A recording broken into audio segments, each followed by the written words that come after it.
നമ്മളൊരു 2-2.5 പതിറ്റാണ്ടിനിടയിൽ ഒരു യുദ്ധം കാണാൻ പോവുകയാണ്. 99-ന് ശേഷം ഒരു യുദ്ധം നമ്മൾ വിറ്റ്നസ് ചെയ്യാൻ പോവുകയാണെന്ന് സാമാന്യമായി മനസ്സിലാക്കണോ? അങ്ങനെ പ്രതീക്ഷിക്കണോ?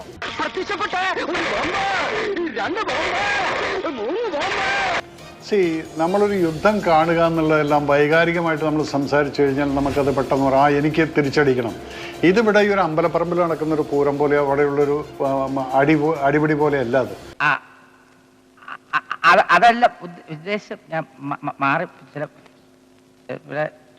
പിന്നെ ചൂടാണ്ട് AC ഒന്നും ഇല്ല. അത് കാരണം ഇതിന് നമ്മൾ അങ്ങോട്ടടിച്ചാലും ഒരു യുദ്ധം വന്നാൽ ഞാൻ പലപ്പോഴും പറയാറുണ്ട്, ഒരു യുദ്ധം വന്നു കഴിഞ്ഞാൽ ആരും ജയിക്കാറില്ല. രണ്ട് സൈഡിലും തോൽവി മാത്രമാണ്. കാരണം ജനങ്ങളുടെ ജീവിതം പോവും, സമ്പത്തിന് നാശനഷ്ടം, ഇതെല്ലാം വരുന്നുണ്ട്. അപ്പോൾ ഇതിനെയൊക്കെ ഒരു രാജ്യം, ഇന്നിപ്പോൾ ഇന്ത്യയെ പോലുള്ളൊരു രാജ്യം, എന്തുകൊണ്ട് നിങ്ങളെല്ലാവരും ചോദിക്കുക 22-ാം തീയതി നടന്നിട്ടുള്ള ഈ അറ്റാക്കിന് ശേഷം എന്തുകൊണ്ട് റിട്ടാലിയേഷൻ ഉണ്ടായില്ല എന്നുള്ളത്. താൻ തൊട്ടെന്റെ പാഞ്ചി പറയണേ, താൻ വിചാരിച്ചത് വെള്ളയപ്പങ്ങാടിയിൽ വെള്ളയപ്പം ഉണ്ടാക്കണ ടീം ടീം ടീം എന്ന് പറഞ്ഞുണ്ടാക്കിയതാ. ഇത് കഷ്ടപ്പെട്ട് തന്നെ കിട്ടുള്ളൂ. It's not all that easy. നമ്മൾ വിചാരിക്കുന്ന പോലെയല്ല ഒരു റിട്ടാലിയേഷൻ എന്ന് പറയുന്നത്. നമ്മൾ റിട്ടാലിയേഷൻ ഇപ്പോൾ പോവുകയാണെന്ന് വിചാരിച്ചോളൂ. ഇന്നിപ്പോൾ പെൽഗാമിൽ നടന്ന് 22-23 കയറിയിട്ട് അങ്ങ് അടിക്കാം എന്നുള്ളത് അങ്ങനെയല്ല ഇവിടുത്തെ സിറ്റുവേഷൻസ്. കാരണം പല സ്ഥലങ്ങളിലും നമ്മൾ പ്രിപ്പറേഷൻസ് സ്ട്രോങ് ആക്കണം. സിവിലിയൻസ് ഇൻവോൾവ് ആണ്. കാർഗിൽ സിവിലിയൻസ് വളരെ കുറവായിരുന്നു, ദ്രാസിന് മാത്രമേ ഉണ്ടായിരുന്നുള്ളൂ. പക്ഷേ അവരെ പോലും നമുക്ക് കൺട്രോൾ ചെയ്യാൻ പറ്റി. പക്ഷേ ഇവിടെയൊക്കെ എന്ന് വെച്ചാൽ എല്ലാ സൈഡിലും സിവിലിയൻസ് ഉണ്ട്. അപ്പോൾ ഒരു ബോംബാർഡ്മെൻറ്റോ എന്തെങ്കിലും നടന്നു കഴിഞ്ഞാൽ ഇത് സിവിലിയൻസിനെയാണ് ബാധിക്കാൻ പോകുന്നത്. അപ്പോൾ അതൊരിക്കലും നമ്മുടെ ഗവൺമെൻറ് സമ്മതിക്കില്ല. ബിക്കോസ് ഇന്നസെൻ്റ് ആയിട്ടുള്ള ആളുകൾ ഇപ്പോൾ 29-28 പേര് മരിച്ചിട്ടുള്ളതിൻ്റെ അതിൻ്റെ ആഘാതം ഇന്നും ഇന്ത്യൻ ജനതയുടെ മനസ്സിൽ നിന്ന് പോയിട്ടില്ല.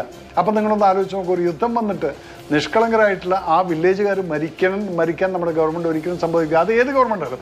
No political agenda behind it. 100% ഞാൻ യോജിക്കുന്നു. ഏത് ഗവൺമെൻറ് ആയാലും they got to take this kind of an action.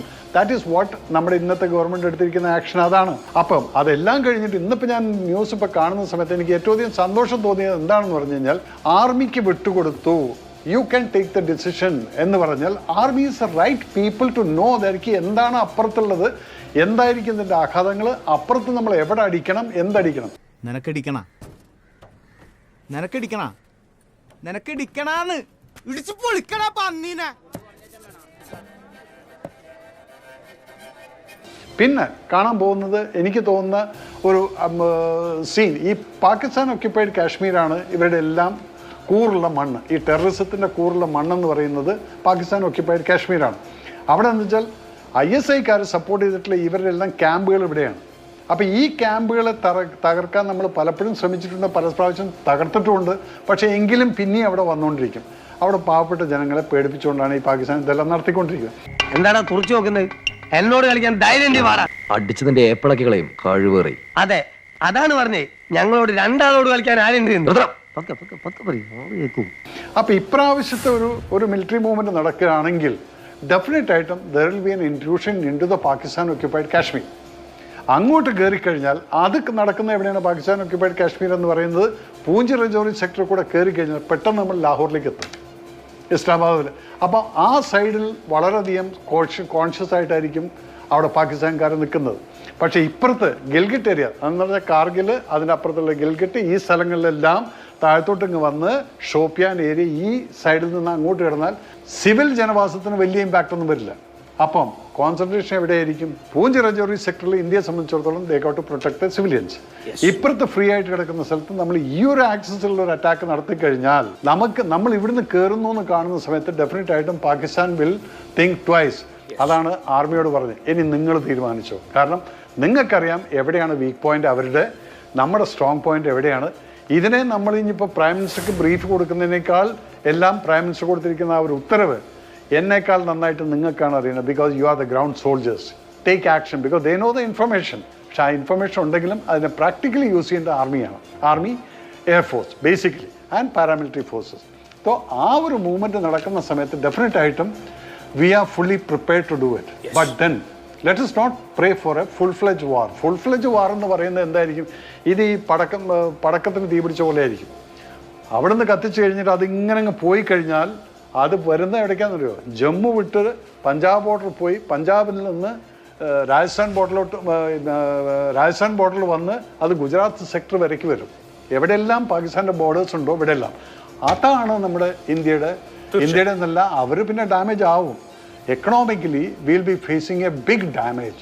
അപ്പം അങ്ങനെ ഒരു സിറ്റുവേഷൻ എസ്കലേറ്റ് ചെയ്യാതെ നീ ചെയ്തതിന് നിനക്കുള്ളത് ഞങ്ങൾ തരുന്നു എന്നുള്ളൊരു ഉത്തരം മാത്രം കൊടുത്തുകൊണ്ട് അത് നല്ല സ്ട്രോങ് ആയിട്ട് കൊടുത്തു കഴിഞ്ഞാൽ that will be the right answer to give to the Pakistan. I prefer to die rather than pointing the gun towards those 13 souls. Now you decide and give the order, sir. Locals രാത്രി കൊടിയുമായിട്ട് ഇറങ്ങി, Indian national ഫ്ലാഗുമായിട്ട് ഇറങ്ങിക്കൊണ്ട് ഈ പാകിസ്ഥാനെയും ടെററിസ്റ്റുകളെയും എല്ലാം ഖണ്ഡിച്ചുകൊണ്ട് സംസാരിച്ചിട്ടുണ്ടെങ്കിൽ അത് തന്നെ നമ്മുടെ രാജ്യത്തിൻ്റെ ഒരു അഖണ്ഡതയെ സൂചിപ്പിക്കുന്നതാണ്. എന്തു തന്നെയായാലും ശരി, ഇന്ന് ഒരു യുദ്ധസമാനമായിട്ടുള്ള സിറ്റുവേഷൻ കാശ്മീരിൽ വരികയാണെങ്കിൽ നമ്മൾ ആർക്കും ആശങ്കപ്പെടേണ്ട കാര്യമില്ല. കാരണം ലോക്കൽ പോപ്പുലേഷൻ ഹോസ്റ്റൈൽ അല്ല. അവർ പണ്ട് ഹോസ്റ്റൈലായിരുന്നു. ഞാനൊക്കെ അവിടെ ഓപ്പറേറ്റ് ചെയ്യുന്ന സമയത്ത് ഞങ്ങളൊന്ന് കണ്ടാൽ മിണ്ടുപോലും ഇല്ല. അവർ നോക്കുന്നത് എന്താണ്, എന്തിനാണ് ഇവനിവിടെ വന്നിരിക്കുന്നത്, ഇന്ത്യക്കാരൻ എന്തിനാണ്, അങ്ങനെ അതെല്ലാം കേട്ടിട്ടുള്ള ഒരു വ്യക്തിയാണ് ഞാൻ.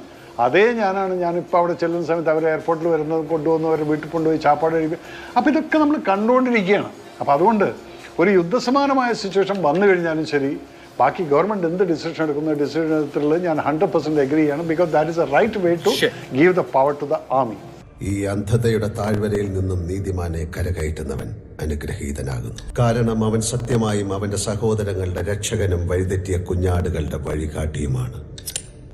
മതപരമായ കാലുഷ്യം ഉണ്ടാക്കാൻ വേണ്ടി ഭീകരവാദികൾ ചെയ്ത കാര്യത്തിന് പ്രതികരണവും മറ്റു കാര്യങ്ങളൊക്കെ ഉണ്ടാവും. പലയിടങ്ങളിലും കശ്മീരി വിദ്യാർത്ഥികളെ യൂണിവേഴ്സിറ്റികളിൽ നിന്നൊക്കെ പുറത്താക്കുന്നതും അവർ തിരികെ കാശ്മീരിലേക്ക് പോകാൻ നിൽക്കുന്നതും ഒക്കെ നമ്മൾ കണ്ടു. ഈ ദിവസം നമ്മുടെ തൊട്ടയൽ സംസ്ഥാനത്ത് കർണാടകയിൽ ഒരാളെ പാകിസ്ഥാനെ അനുകൂലിച്ചു എന്ന് പറഞ്ഞ് തല്ലിക്കൊന്നതായ വാർത്തകൾ വരുന്നു. ഇങ്ങനെ നമ്മുടെ രാജ്യത്ത് കുഴപ്പമുണ്ടാകാതിരിക്കാനുള്ള വലിയ ഇനീഷ്യേറ്റീവ് അല്ലെങ്കിൽ വലിയ മുൻകരുതൽ എടുക്കാനുള്ള ഉത്തരവാദിത്വം കേന്ദ്ര സർക്കാരിനുണ്ടല്ലോ.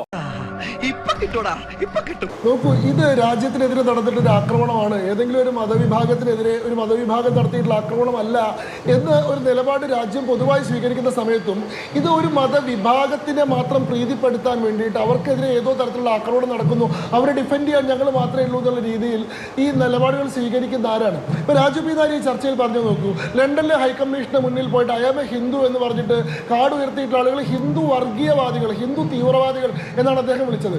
ഇസ്ലാമിക തീവ്രവാദം നടക്കുന്ന എവിടെയാ ഇസ്ലാമിക തീവ്രവാദം ഒരു രാജ്യത്തെ മതരാഷ്ട്രമാക്കി മാറ്റണമെന്ന് പറയുന്നിടത്താണ് ഇസ്ലാമിക തീവ്രവാദം നടക്കുന്നത്.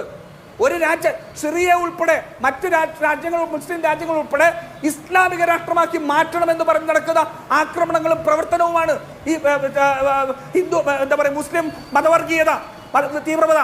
പാകിസ്ഥാനും ഇന്ത്യയും തമ്മിൽ അതാണോ വിഷയം? പാകിസ്ഥാനും ഇന്ത്യയും തമ്മിലുള്ളത് ഹിന്ദു മുസ്ലിം വിഷയമാണെന്ന് മാറ്റേണ്ടത് ഇവരുടെ ആഭ്യന്തര രാഷ്ട്രീയത്തിന്റെ ആവശ്യമാണ്. നിനക്കതൊക്കെ എങ്ങനെയാ സാധിക്കും? അതുകൊണ്ടാണ് ഇയാൾ ബീഹാറിൽ പോയി പ്രസംഗിച്ചത് ഇല്ലേ?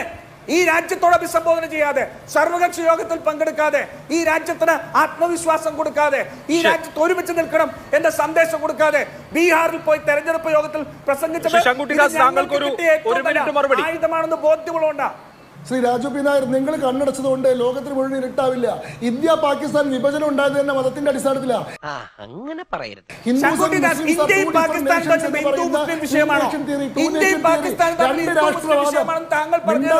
നിങ്ങൾ സംസാരിക്കുമ്പോൾ എന്റെ വായിക്കാത്ത കയറിയിരുന്ന് വിടുവിച്ചാലേ ശരിയാവും.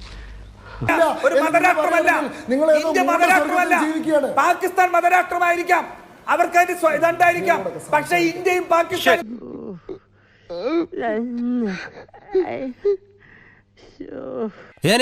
ഞാൻ പോകുന്നു. Bye bye.